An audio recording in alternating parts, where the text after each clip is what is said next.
आज मैं आपको आपकी सब्जेक्ट एनरिचमेंट एक्टिविटी में आपको अल्पप्राण और महाप्राण व्यंजन के बारे में विस्तार से बताऊंगी। हमारे कितने स्वर और कितने व्यंजन होते हैं।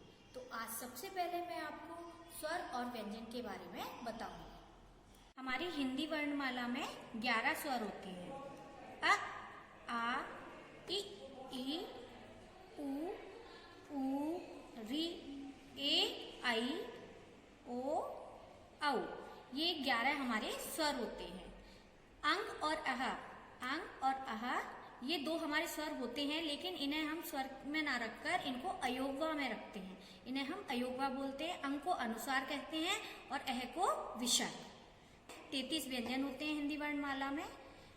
का वर्ग से लेके मां वर्ग तक ये 25 यानी 25 व्यंजन हमारे स्पर्श व्यंजन कहलाते हैं।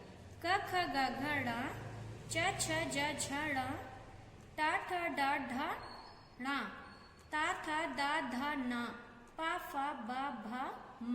ये 25 व्यंजन हमारे स्पर्श व्यंजन होते हैं।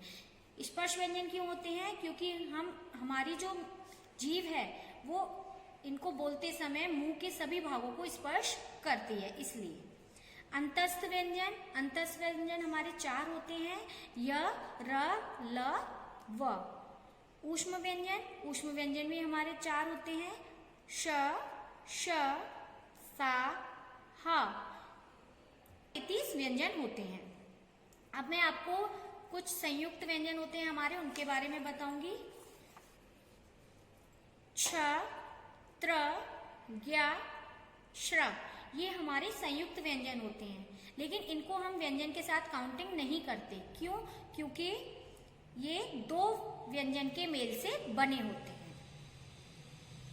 अब आपको बताती हूँ हमारे सबसे मेन टॉपिक अल्पप्राण और महाप्राण व्यंजन के बारे में। अल्पप्राण किसे कहते हैं? जिन वर्णों के उच्चारण में श्वास वायु कम मात्रा में बाहर निकलती है उन्हें अल्पप्राण कहते हैं। कम वायु मतलब जब हम इन्हें बोलते हैं तो बहुत धीरे से बोले जाते हैं ये, और हमारी जो वायु है, मुख की जो वायु है वो कम मात्रा में बाहर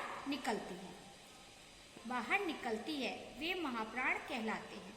महाप्राण व्यंजन वे होते हैं जब हम जिन वर्णों को बोलते हैं तो एक तो वो बहुत अधिक खिंचाव के साथ बोले जाते हैं, और उनको बोलने में जो हमारी मुंह की वायु है वो बहुत ज्यादा बाहर निकलती है, उसे हम महाप्राण कहते हैं।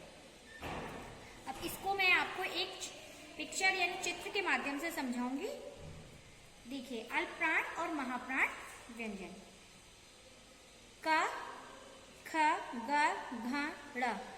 इस तरह से ये हमारे का वर्ग के, चा वर्ग के, टा वर्ग, पा वर्ग, ये सभी हमारे व्यंजन लिखे हुए हैं।